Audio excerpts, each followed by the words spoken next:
नमस्कार मित्रो, मराठी रंगभूमीवर काही समीकरण आहेत. म्हणजे काही भूमिका ते करणारे कलाकार, काही दिग्दर्शक त्यांनी बसवलेली नाटकं, काही गाणी ते गाणारे गायक. आणि ही समीकरणं अगदी मराठी संगीत रंगभूमीपासून सुरू होतात. म्हणजे केशवराव भोसले म्हटलं की आपल्याला धैर्यधर आठवतो, बालगंधर्व म्हटलं की सिंधू आठवते, जयमालाबाई शिलेदार म्हटलं की सिंधू आठवते.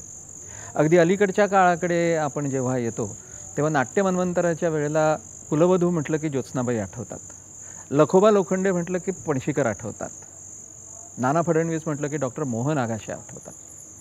तसंच मराठी रंगभूमीवरती कधीही न पुसलं जाणारं समीकरण म्हणजे मी नथुराम गोडसे बोलतो असं म्हटलं की आपल्याला शरद पोंक्षेंचं नाव आठवतं. आज आपल्या सुदैवानं शरद पोंक्षे गझाली या कार्यक्रमामध्ये आपल्याशी गप्पा मारायला हजर आहेत. शरदजी, तुमचं स्वागत करतो. नमस्कार. नमस्कार. आपण नथुरामकडे काही वेळानं येणार आहोत, पण तुमचा रंगभूमीशी संबंध कसा आला? कारण असं म्हणतात की रंगभूमीचा हा किडा चावावा लागतो आणि तो एकदा चावला की मग तो माणूस त्याच्यातून सुटत नाही. तर तुम्हाला हा किडा नेमका कधी चावला, कसा चावला? मला वाटतं जन्मजातच तो किडा आहे माझ्यामध्ये. कारण अगदीच तिसरी चौथीत असल्यापासून शाळेच्या गॅदरिंगमध्ये नाटकातून काम करणं, पण ती फारसा स्कोप मिळत नव्हता त्या वेळेला. आणि मग आठवीनंतर जेव्हा मी आजोळी शिकत होतो मी मिरजेला 5-6 वर्ष, त्याच्यानंतर मी 7वीपासून जेव्हा मुंबईमध्ये आलो तेव्हा मग इथे एकांकिका स्पर्धा, राज्यनाट्य स्पर्धा, मग स्वतःची संस्था सुरू केली. दत्ता केशव म्हणून एक चित्रपट दिग्दर्शक होऊन गेले, खूप मोठे. त्यांचा मुलगा संगीत कुलकर्णी, सागर कुलकर्णी, मी, डॉक्टर शिरीष ठाकूर असे आम्ही काही नाट्यवेडे लोक जमलो. तेव्हा मी 8वीत होतो आणि एकांकिका स्पर्धेसाठी सन विवी म्हणून एक ग्रुप तयार केला आणि त्या ग्रुपच्या थ्रू आम्ही एकांकिका करायला सुरुवात केली. ते 78 साल होतं. 78 ते 89 महाराष्ट्रामध्ये होणाऱ्या दरवर्षी जवळजवळ 12 ते 13 एकांकिका स्पर्धा, 8 ते 9 एकपात्री अभिनय स्पर्धा आणि 2-3 अंकी नाटकांच्या स्पर्धा, एक आळतेकर नाट्य स्पर्धा आणि एक महाराष्ट्र राज्य नाट्य स्पर्धा. या सगळ्या स्पर्धांमध्ये 78 ते 89 नॉनस्टॉप भाग घेत राहिलो. 89ला रघुवीर तळाशीलकरांनी मला एका नाटकाच्या परीक्षक होते त्यांनी बघितलं आणि कलावैभवच्या नाटकात पहिल्यांदा संधी दिली. 89ला पहिलं व्यावसायिक नाटक. कुठलं नाव काय? वरून सगळे सारखे, गंगाराम गवाणकरांचं नाटक होतं. लीलाधर कांबळे डिरेक्टर होते. तिथून मग व्यावसायिक रंगभूमी, BSTची नोकरी आणि हौशी रंगभूमी असं तिन्ही दगडावर पाय होता. मग 94 साली राज्यनाट्य स्पर्धेतलं रंगभवन धोबी तलावचं नाटक संपलं आणि मी रंगभूमीला नमस्कार केला आणि ठरवलं की यापुढे आयुष्यात कुठल्याही स्पर्धेत उतरायचं नाही. आता कला ही आत्मसमाधानासाठी, आनंद मिळवण्यासाठी आणि प्रेक्षकांना आनंद देण्यासाठी करायची आणि पूर्णपणे आता फक्त व्यावसायिक नट म्हणून कॉन्सन्ट्रेट करायचं. म्हणजे नोकरी सोडलीत मग? नाही, नोकरी चालूच होती. अच्छा. नोकरी सोडण्या एवढे पैसे मिळत नव्हते. मला पहिली नाटकाची नाईट 89ला मिळाली ती 60 रुपये. हो. तिथून प्रवास सुरू झाला आहे. त्यामुळं 94पर्यंत 150 रुपयापर्यंत जाऊन पोचलो होतो मी. तर ते 150 रुपये अगदी महिन्याला 15-20 प्रयोग केले तरी असे कितीचे महिन्याला मिळणार आणि त्याच्यावर घर कसं चालणार सगळंच होतं. आई वडिलांना भयंकर टेन्शन, काय होणार, बरं नट होणार हे मी लहानपणी सांगून टाकलं होतं. त्यामुळे SSCच्या पुढे शिकण्यामध्ये काडीचा इंटरेस्ट नव्हता. फक्त कलाकारच व्हायचं, अभिनेताच व्हायचं, दुसरं काही येतही नव्हतं आणि व्हायचंही नव्हतं. आणि मग 89ला बारीक सारीक व्यावसायिक नाटकातनं कामं मिळायला लागली. 14 व्यावसायिक नाटकं 89 ते 98 या कालावधीमध्ये मी व्यावसायिक रंगभूमी अतिशय नगण्य भूमिका केल्या. म्हणजे नथुराम गोडसे 98ला मला मिळालं. त्याच्या आधीचं नाटक आहे माझं बॅरिस्टर. विक्रम गोखले, चंद्रकांत गोखल्यांबरोबर काम करायला मिळावं म्हणून, त्यांच्याकडनं खूप काही शिकता येईल म्हणून त्या शांतू नावाचं काम करत होतो. त्याला एकही शब्द स्टेजवर उच्चारायची परवानगी नव्हती. असा माझा नथुरामच्या आधीचा रोल आहे. आणि 98 साली नथुराम गोडसे मिळाले. कसं कसं आलं तुमच्याकडे काही नाही, BSTचा एक कार्यक्रम होता. बेस्ट कला आणि क्रीडा मंडळ खूप मोठं मंडळ आहे. त्यांचा एक कार्यक्रम शिवाजी मंदिरला होता. शिवाजी मंदिरला आमच्याकडे उमेश मुळीक नावाचे प्रकाश योजनाकार होते, ज्यांनी खूप व्यावसायिक नाटकांना प्रकाश योजना केली होती आणि उत्तम प्रकाश योजनाकार.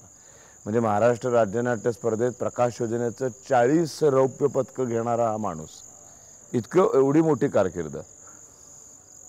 तर त्यांची सगळ्या निर्मात्यांची त्याची ओळख होती.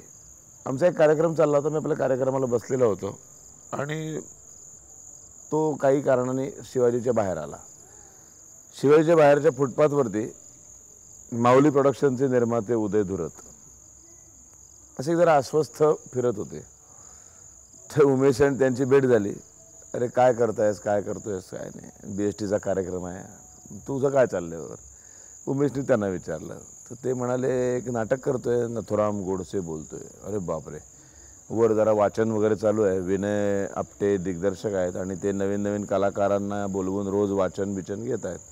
तो जो 15-20 दिवस झाले यायला एकही कलाकार विनयला काही आवडत नाही आहे, काय करावं सुचत नाही. अशाच नुसतंच आपलं जमायचं, रोज वाचणं, असं तरी किती दिवस करणार. एक 8 दिवस बघतो, नाही तर थांबतो जरा चांगला नट मिळेपर्यंत. आणि अचानक उमेश म्हणाले 1 मिनिट थांबा, इथेच थांबा म्हणाला, मी एका नटाला घेऊन येतो. तो आज धावत आला, मला घेऊन आला आणि समोर आणून उभं केलं उदय धुरतांच्या. आणि हा शरद पोंक्षे आणि हा बघा तुम्हाला हे होते का. तर त्याने मला विचारलं काय केलंस तू. तर म्हटलं मी अशी बारीक सारीक रोल केलेले आहेत. तर ते म्हणाले ठीक आहे, एवढी लोक येतात, तू ये उद्या, विनय आपटेची ओळख करून देतो तुझी. दुसऱ्या दिवशी त्यांनी सांगितलेल्या वेळेला मी BSTची नोकरी संपल्यावर गेलो. त्या हॉलमध्ये जो 25-1 कलाकार बसलेले होते. मग धुरत मला आतमध्ये घेऊन गेले आणि विनयला, अरे विनय, हा शरद पोंक्षे म्हणून एक कलाकार आहे, तर ह्याचं जरा वाचन घे. तर विनयने मला बसवून ठेवलं. ते 25 कलाकार निघून गेले. निघून गेल्यानंतर मला म्हणाले ये आता पुढे, कारण रानभूल आणि सवाल अंधाराचा ही त्याची 2 नाटकं खूप गाजली. ती नाटकं लिहिली होती प्रल्हाद मयेकरांनी आणि प्रल्हाद मयेकर आमच्याकडे BSTत नोकरीला होते. त्यामुळे माझे त्यांचे संबंध चांगले होते. अरुण नारोडे त्याचा दिग्दर्शक होता त्या नाटकांचा, त्याचेही माझे चांगले संबंध होते. त्यामुळं मी त्यांच्याबरोबर कधी कधी विनयच्या रिहर्सलला गेलेले असल्यामुळे एक तोंडओळख होती आमची. त्यामुळे त्यांनी मला बघितलं, हां माहिती आहे मला, ये रे बाबा बस वाच. मग त्यातला एक छोटासा अर्जुन दास नावाच्या एका पोलीस ऑफिसरचा रोल त्याने वाचायला दिला. तो वाचल्यानंतर तो म्हणाला पहिलं पान काढ, नथुराम गोडसेचं स्वगत वाच. आणि मग मी म्हटलं ठीक आहे, मी जर मनात वाचतो आणि वाचून दाखवतो. तो पण बाकीची सगळी मुलं गेलेली होती कलाकार. मी वाचून दाखवलं. म्हणाला ठीक आहे, तुला कळवतो मी. त्याच्यानंतर रोज पुढचे 8 दिवस रोज मी जायचो. रोज तो मला नथुराम गोडसे वाचायला सांगायचा. माझ्याबरोबर आणखीनही 2 जण होते. एक भिडे म्हणून एक कलाकार होता आणि एक कोणतरी कलाकार होता. त्यांनाही तो नथुराम वाचायला सांगायचा. त्यामुळे आमच्या तिघांमध्ये ही कॉम्पिटिशन चाललेली. आणि 8 दिवसानंतर त्यांनी डिक्लेअर केलं की नथुराम गोडसे शरद पोंक्षेच करतील. आणि त्यांनी हे मला वाटतं आधी धुरतना नॅचरली सांगितलेलं असणार, कारण धुरतांचे त्याच्या आधी 2 दिवस मला रात्री घरी, तेव्हा मोबाईल नव्हते, लँडलाईनवर फोन आला होता की तू जरा मला एकट्याला भेटायला ये. मग मी भेटायला गेलो. म्हणा नोकरी करतोस, उद्या हे नाटक तुफान चाललं, रोज प्रयोग लागायला लागले, तर मग नोकरीचं काय करणार तू, तुझ्या नोकरीमुळं आपले प्रयोग होणार नाहीत वगैरे, असं काय असेल तर आत्ताच सांग. तर मी म्हटलं नोकरीच मी नाईलाजाने करतोय, मला पूर्ण वेळ ॲक्टरच व्हायचं आहे. ते म्हणाले मग काय प्रॉब्लेम आणणार नाहीस नोकरीचा. म्हटलं अजिबात नाही. आणि मग त्यांच्याकडनंही म्हणजे निर्मात्याकडनंही ग्रीन सिग्नल, दिग्दर्शकांनी बघितलं आणि तिथून खऱ्या अर्थाने नथुराम गोडसे आणि माझ्या आयुष्याचा टर्निंग पॉईंट. हो. मला सांगा, एक अभिनेता म्हणून आपण ज्यावेळी भूमिका करतो त्यावेळेला त्या भूमिकेचा अभ्यास करावा लागतो, त्याप्रमाणे आपल्याला सगळा बदल घडवून आणावा लागतो इत्यादी वगैरे. पण ज्या वेळेला एक चरित्र भूमिका करायची असते त्यावेळेला एक वेगळी जबाबदारी असते. त्यातसुद्धा आमची पिढी म्हणजे प्रेक्षकांची पिढी ही स्वातंत्र्योत्तर कालामध्ये जन्मलेली, त्यामुळे नथुराम गोडसे तसा बघितलेला नाही. तर मग न बघितलेलं म्हणजे आता तसं शिवाजी महाराज पण न बघितलेले आहेत, पण शिवाजी महाराज हे पण आता फोटो पुतळे तरी हां, माहिती ते आहेत ना आपल्याला. नथुरामबद्दल काहीही माहिती नाही. तर मग एक अभिनेता म्हणून आणि तो नंतर विचारतो, एक अभिनेता म्हणून मग काय विशेष तयारी करावी लागेल? अ, दोन गोष्टी म्हणजे ज्या पुस्तकांवर आधारित हे नाटक लिहिलंय प्रदीप दळवींनी, ती पुस्तकं एकदा वाचून काढली मी. 55 कोटींचे बळी, 55 रिझन्स वाय आय किल गांधी, किंवा त्याचे आणि हे काय बरं त्यांचं पुस्तक, गांधी हत्या आणि गांधी मी. हत्या आणि मी. त्याच्यानंतर आणि सागरा अगस्ती आला नावाची एक कादंबरी नथुरामवर लिहिली होती. त्याच्यानंतर अजून एक मला पुस्तक त्यांचं ओरिजिनल स्टेटमेंट वाचायला मिळालं. गोपाळ गोडसे हे नथुराम गोडसेचे धाकटे बंधू, ज्यांनी 22 वर्ष जन्मठेप भोगली, ते जिवंत होते तेव्हा. सिंधुताई गोडसे ज्यांनी भयानक हालअपेष्टा भोगल्या, त्या जिवंत होत्या 98 साली. मग एकदा धुरत मी, विनय आपटे असे आम्ही सगळे आमची वारी पुण्याला गोडसेंच्या घरी गेलो. 2-2.5 तास गोपाळ गोडसे आणि सिंधुताईंबरोबर गप्पा. त्या गप्पांमधून नथुराम राईट हँडेड असून सुद्धा आपण जेव्हा तू असं म्हणतो, तो पॉइंट आउट जो करतो तो नेहमी तो डाव्या हाताने करायचा. तो खुर्चीत बसला की त्याला असं बसायची खूप सवय होती. प्रचंड धारदार नजर, अशी पापडी न हलवता समोरच्याच्या नजरेत नजर घालून कॉन्स्टंट बोलायचा तो. त्याची नजर कधी हलायची नाही. असे काही ठोकताळे मला गोपाळरावांकडनं आणि यांच्याकडनं अत्यंत हजरजबाबी, सटकन उत्तर द्यायचा. तर असे काही हजरजबाबीपणाचे किस्से, अशा काही गोष्टी त्यांनी मला सांगितल्या. म्हणजे एकदा लक्ष्मीबाई, त्यांची आई जेवायला बसली होती, मुलं सगळी जेवत होती. नथुरामचं जेवणामध्ये लक्ष नव्हतं, कारण देशाची फाळणी होणार हे आता अटळ झालेलं होतं.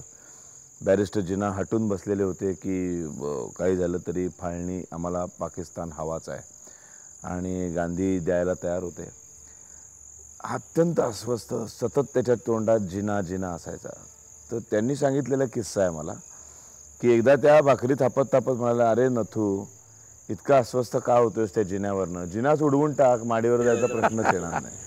अच्छा. हां हां हां. असे अनेक किस्से. हां. त्याच्यातून माझ्या डोळ्यासमोर उभा राहा. मला एक दैवी देणगी आहे. तुम्ही माझ्या अनेक बाकीच्या नंतरच्या सुद्धा भूमिका जर बघितल्या असतील तर, एकदा कॅरेक्टर वाचल्यानंतर ना डोळ्यासमोर येतो तो माणूस, माझ्या डोळ्यासमोर तो दिसायला लागतो. तो बोलतोय कसा, उभा राहतोय कसा, बसतोय कसा, हे कसं करतो. आणि मग त्यांनी ह्या ज्या लकबी दिल्या होत्या, ह्या सगळ्या मी त्यात ॲड करत गेलो. आणि नथुराम उभा राहिला, आणि मी नथुराम योग्य प्रकारे करतोय याची पावती पहिल्याच प्रयोगाला साक्षात गोपाळराव, सिंधुताई पहिल्या रांगेत शिवाजी मंदिरला बसलेले, आणि मी एका नाना आपटे बरोबरच्या प्रसंगामध्ये असा बसून शून्यात बघत असतो, आणि मला दिसतंय तर समोर अगदी शिवाजी मंदिरला पहिली रांग म्हणजे आपण शेकहँड करू शकू एकमेकांना, इतके जवळ प्रेक्षक बसतात. त्यामुळं ते दिसत आहेत मला. आणि अचानक सिंधुताईंनी अण्णा म्हणून हाक मारली मला. ते घरामध्ये अण्णा म्हणतात, खूप वडीलधारी होते, वयाने खूप मोठे होते भावापेक्षा, त्यामुळे सगळेजण त्यांना अण्णा म्हणायचे घरात. तर एकदम सिंधुताईंनी अण्णा म्हणून हाक मारली. त्या क्षण विसरला की मी शरद पुंक्षे आहे. आणि मला दिसतंय असं, मी जरी शून्यात बघत असलं तरी आपल्याला एक विजनमध्ये तसं. आणि गोपाळरावने पटकन त्यांच्या हातावर हात ठेवला, अगं थांब, हे नाटक चालू आहे आणि ते शरद पुंक्षे आहे. अच्छा अच्छा अच्छा. म्हणजे ही मी करेक्ट नथुराम करतोय याची पहिली पावती मला मिळाली. आणि जो कॉन्फिडन्स आला तो मग हां, मागे बघितलं नाही.